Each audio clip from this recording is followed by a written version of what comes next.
derecho del que trabaja en el Evangelio. Tercera parte. Gracia y paz, amados hermanos. Reciban como siempre un cordial saludo de este servidor. Mis queridos hermanos, este estudio está bien interesante. Solo te voy a pedir que te suscribas a este canal y comparta todos los videos para que este canal siga creciendo. En 1 Corintios 9, el apóstol Pablo no está promoviendo el beneficiarse con la fe.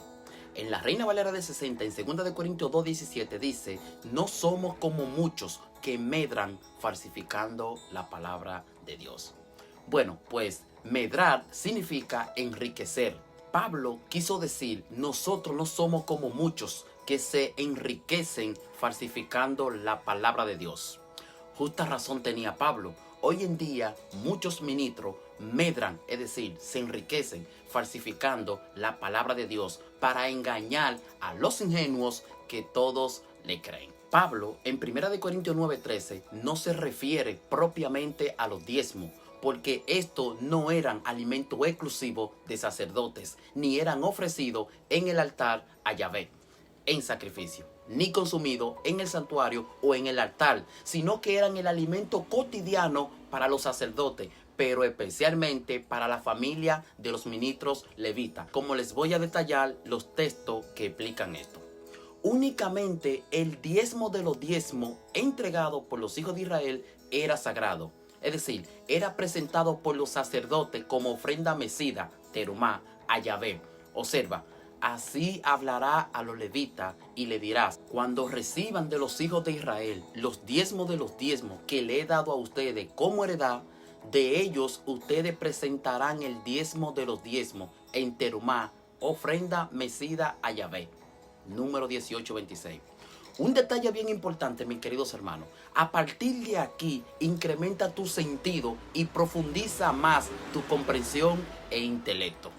Nehemías 10:37 dice: también traeremos la primicia de nuestra harina y nuestra ofrenda del fruto de todo árbol, del vino nuevo y del aceite para los sacerdotes a la cámara de la casa de nuestro Dios, y el diezmo de nuestra cosecha a los levitas, porque los levitas son los que reciben los diezmos en todas las ciudades donde trabajamos. Y un sacerdote, hijo de Aarón, estará con los levitas cuando los levitas reciban los diezmos, y los levitas llevarán la 10ª parte de los diezmos a la casa de nuestro Dios. Si alguno no logra entender esto anterior, entonces trate de comprender la siguiente secuencia extraída de este mismo pasaje que acabamos de leer. La primicia a los sacerdotes, a los depósitos de la casa de Dios, es decir, al templo. El diezmo a los levitas en sus ciudades, es decir, en las ciudades levitas. Y el diezmo del diezmo a los depósitos de la casa del tesoro, es decir, el alfolí del templo. Amén. ¿Ya entendiste? Solo el 10% del diezmo era llevado al santuario o templo. El 90% de los diezmos eran consumidos por el propio diezmador y diseminados por todas las ciudades levitas, pues estos eran el alimento o salario para la familia de los levitas por sus servicios culturales. Pero ni en el santuario ni en el altar se comía el diezmo. Observa y entiende, pues el diezmo dice: y lo comerán en cualquier lugar, usted y su familia, pues es su salario por su ministerio en el tabernáculo del testimonio. Número 18:31. Amén. En cualquier lugar. Ojo con esto, amados hermanos. En cualquier lugar, porque el diezmo no era considerado como cosa sagrada, a diferencia de las ofrendas sacrificiales, las cuales por ser sagradas no debían comerse en cualquier lugar, sino exclusivamente en el santuario. Observa: y el sobrante de ella lo comerán Aarón y sus hijos. Sin levadura se comerá en el lugar santo, en el atrio del tabernáculo del testimonio lo comerán. En el lugar santo será comida en el atrio del tabernáculo del testimonio. Amén. Moisés dijo a Aarón y a sus hijos, Eleazar e Itamar, que habían quedado: tomen las ofrendas vegetal que queda de las ofrendas quemadas a Yahvé y cómanla sin levadura junto al altar, porque es cosa muy sagrada. Comerán asimismo en lugar limpio tú y tus hijos y tus hijas contigo, el pecho mecido y la espaldilla elevada, allegados de los sacrificios de paz de los hijos de Israel, porque los derechos son tuyos y para tus hijos. Levítico 10, del 12 al 14. Amén. Mis queridos hermanos, el diezmo no era consumido, es decir, comido en el altar, sino en cualquier lugar, a diferencia de las ofrendas, las cuales eran muy sagradas. Todo esto anterior nos brinda una idea más clara y detallada para comprender si Pablo, en su carta a los Corintios, se refería propiamente a los diezmos. ¿No saben que los que trabajan en el santuario comen del santuario? ¿No saben que los que sirven al altar del altar participan?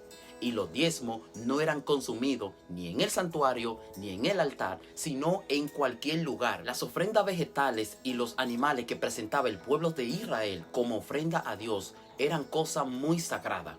¿Creen ustedes que el dinero, causa de corrupción y crímenes, sea cosa muy sagrada como para presentársela a Yahvé como ofrenda sagrada? Yo les exhorto, mis queridos hermanos, que no manejen dinero en los cultos. No es cosa sagrada. La ofrenda sagrada a Dios somos tú y yo. Somos todos nosotros en sacrificio vivo a Yahvé. Amén. Pregunta: ¿en qué consiste, según Pablo, el derecho que tienen los que trabajan en el Evangelio? Sencillo. Pablo dijo: ¿acaso no tenemos derecho a comer y a beber? Así de simple. ¿Por qué no aprovechó Pablo para decir: ¿acaso no tenemos derecho de recibir los diezmos? La enseñanza del apóstol Pablo enfoca el derecho de los obreros ¿hacia qué? Exacto, hacia alimento y ropa, no a la paga de alguna cantidad de dinero. Comer y beber, alimentarse, ese derecho que tiene el que trabaja en el Señor, incluye también a su esposa. Los sacerdotes tenían derecho a alimentarse, comer de los sacrificios en el templo y en el altar. El evangelista tiene derecho a alimentarse, a vestirse a costa de las iglesias. Así que, teniendo alimento y con qué cubrirnos, estemos contentos con esto. Amén. En todo el capítulo 9 de la primera carta de Pablo a los Corintios, Pablo afirma su derecho a disfrutar de los privilegios de ser apóstol. Sin embargo, él y su ministerio, aún teniendo derecho de ser alimentados por la iglesia, renunciaron a ello. ¿Para qué? Para no obstaculizar el evangelio. ¿Por qué no imitarlo? Pablo lo sugiere: sé imitadores de mí, así como yo de Cristo. Amén. Segunda pregunta: ¿qué derecho ordenó y autorizó el Señor Jesús para los que trabajan en el evangelio? Recibieron gratis, den gratis. No lleven oro, ni plata, ni cobre en su cinto, ni alforja, etc. Porque el obrero es digno de su alimento. Amén. Si hay algún hijo de paz, quédense en aquella misma casa, ¿haciendo qué? Comiendo y bebiendo lo que le den, porque el obrero es digno de su salario. Según Lucas 10, versículos 6 y 7. ¿Debo agregar explicación a lo que dijo Pablo y Jesús? No lo creo necesario. Los textos por sí solos demuestran con toda pulcritud una realidad clara y contundente. El sistema de investigación que estamos aplicando exige prueba y evidencia de lo que se predica, pues aquí están las pruebas. Textos sagrados que por sí solos declaran en qué consiste el derecho del que trabaja para el Señor. ¿Quieres modificar los textos para que se adecuen a la mentira? Y lo más extraordinario, ninguno de los dos textos habla de diezmo como salario, ni siquiera de dinero como salario, sino de alimento, según las propias palabras de nuestro Señor Jesucristo. El obrero es digno de su salario. Tengan muy en cuenta, mis queridos hermanos, hacia dónde enfoca las Escrituras, el derecho de los obreros, y dense cuenta hacia dónde enfoca la ambición de ese mismo derecho. Los pasajes anteriores coinciden a la perfección con lo expuesto por Pablo en relación al derecho de los obreros, comer y beber. Jesús y Pablo coinciden. Amén. Tercera pregunta: ¿qué dice la Biblia en relación al salario para el obrero? ¿Qué es vivir del evangelio?